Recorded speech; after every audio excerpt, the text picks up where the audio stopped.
Ναι, καλημέρα σας. Καλημέρα. Μ' ακούτε?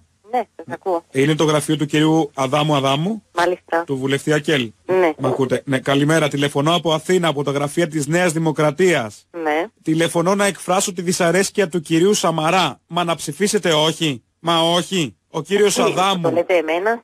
Το λέω σε εσάς να το μεταφέρετε στον κύριο Αδάμου. Δεν θέλετε να μιλήσετε μαζί του. Είναι δυνατόν? Δεν βλέπατε εμάς στην το όνομα Ελληνική σας? Βουλή? Το όνομα σας? Μίλτος Τερερές. Ένα λεπτό, περιμένετε. Περιμένω, ναι.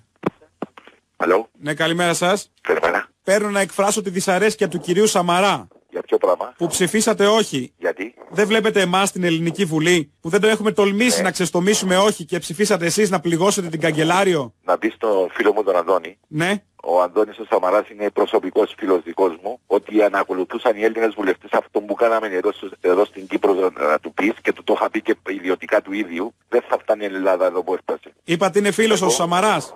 Βεβαίως και είναι φίλος. Θα τον ρωτήσω εγώ, αλλά θεωρεί απαράδεκτο ο κύριος Σαμαράς αυτό που κάνατε. Έτσι σας είπα. Θεωρούμε απαράδεκτο. Ναι, είναι πολύ στενοχωρημένος και θέλει να το εκφράσει αυτό. Οι Έλληνες είναι ήρωες. Ενώ με αυτά που κάνετε θα υποφέρει ο κυπριακός λαός. Έτσι σας είπα, ναι. Οι πολιτικές καριέρες δεν χτίζονται με όχι. Ναι, αυτή είναι η δική σας απόψη που δεν γίνεται αποδεκτή από εμάς. Εμείς που λέμε σε όλα ναι, δηλαδή τι είμαστε? Δεν είμαστε ήρωες? Ναι, είσαστε ήρωες από την άλλη πλευρά. Από την άλλη πλευρά του ποτάμου. Ωραία φιλία. Το θεωρώ απαράδεκτο. Απαράδεκτο, κάνετε μεγάλο λάθος. Μακάρι να ακολουθούσατε την πολιτική που ακολουθούν οι Κύπροι οι πολιτευτές. Είστε ο ίδιος ο κύριος ο Αδάμου. Ναι, ναι, ναι. Α, μεγάλη μου τιμή. Αλλά όχι. Όχι. Εμείς τώρα ανοίγουμε τους ασκούς του αιώλου και για τις άλλες χώρες και την Ελλάδα μαζί, γιατί η γιορτή δική μας, παραμονή δική σας, τι νόμισες? Ότι θα αφήνει να τις καταθέσεις? Έτσι αύριο θα έρθει στην Ελλάδα να ζητούν αποκοπή των καταθέσεων. Αν περνούσε αυτό στην Κύπρο σήμερα. Η γιορτή η δική μας είναι άμα είναι ευχαρούμενη η καγκελάριος. Αυτή είναι η δικιά μας η γιορτή.